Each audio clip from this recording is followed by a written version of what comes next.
आज हम सीखेंगे अभाज्य गुणनखंड की सहायता से लासा निकालना। तो अभाज्य गुणनखंड किसे कहते हैं ये हम पहले सीख ही चुके हैं। तो आज हम जानेंगे अभाज्य गुणनखंड निकाल करके उसका लासा कैसे निकालते हैं।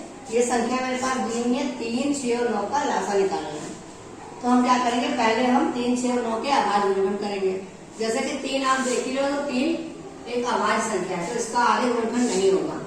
लेकिन 6 जो है वो भाज्य है, इसको हम दो हिस्सों में तोड़ लेंगे, 2 और 3, यानी कि 2, 3 और 6। अब हमारे पास इसके भी 6 के अभाज्य गुणनखंड आ गए 3 और 2। इसी तरह से 9 को हम अगर तोड़ेंगे तो 3, 3, 9, ये 3 और ये 3 दोनों अभाज्य, इसलिए इसको हम आगे नहीं तोड़ सकते हैं। तो हम क्या करेंगे, हमने ये गुणनखंड निकाल लिए, इन गुणनखंडों को हम यहाँ लिख लेंगे। तो 3 का गुणनखंड हो गया 3, 6 के हो गए 2 गुणे 3, यानी 2, 3, 6, 9 का होगा 3 गुणे 3। अब हमें ये देखना है कि ऐसी कौन सी गिनती है या ऐसा कौन सा अंक है जो तीनों में आ रहा है।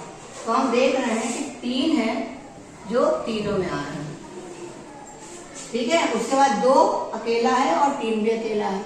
हम क्या करेंगे, जो 3 तीनों में आ रहा है उसको हम एक बार लिखेंगे लासा निकालने के लिए। तो यहाँ लिखेंगे लासा, और ये 3 हमने जो तीनों में आ रहा है वो एक बार लिखा, फिर 2 लिखा और फिर 3 लिखा। उसके बाद हम इसका गुणा कर देंगे, 3 गुना 6 और 6 3 18, यानी कि 3, 6 और 9 का लासा 18 है। और ये हमारा जो परिभाषा है लासा की उसको भी प्रमाणित करता है। जैसे कि हम 18 में 3 से विभाग कर सकते हैं, 6 से विभाग कर सकते हैं और 9 से विभाग कर सकते हैं। तो आइए देखते हैं दूसरा सवाल कैसे करेंगे। ये संख्या हमारे पास है 15, 25 और 45 का लासा निकालिए, लासा बताइए। तो हम क्या करेंगे, सबसे पहले हम 15, 25 और 45 को अभाज्य गुणनखंड में तोड़ लेंगे।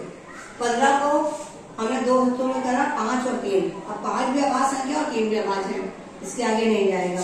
फिर 25 में 5 25, ये भी 5 भी अभाज्य और ये 5 भी अभाज्य, तो इसको हम आगे नहीं तोड़ेंगे। फिर 45 में 5, 9, 45, तो 5 तो भाज्य हो गई, आगे नहीं टूटेगी, लेकिन 9 अभी भाज्य है, तो इसको 3 और 3 में तोड़ लेंगे। इसके बाद हम ये अभाज्य गुणनखंड जो हमारे पास आए हैं, जो ये आखिरी वाले होते हैं, इनको ही लिखते हैं। तो यहाँ पर हम ये लिख लेंगे, 15 का हो जाएगा 5 गुणे 3, 25 का हो जाएगा 5 गुणे 5 और 45 का हो जाएगा 5 गुणे 3 गुणे 3। अब हमें देखना है कि कोई ऐसी संख्या जो तीनों में आ रही है। तो 5 ऐसी संख्या है जो तीनों में आ रही है, तो 5 हम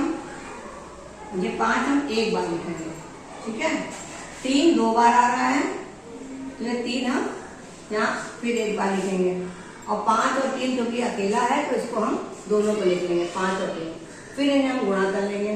5 का पहाड़ा 3 बार, 5 3 15, 15 का पहाड़ा 5 बार, 15 5 75, और 75 का पहाड़ा 3 बार, 75 3 225।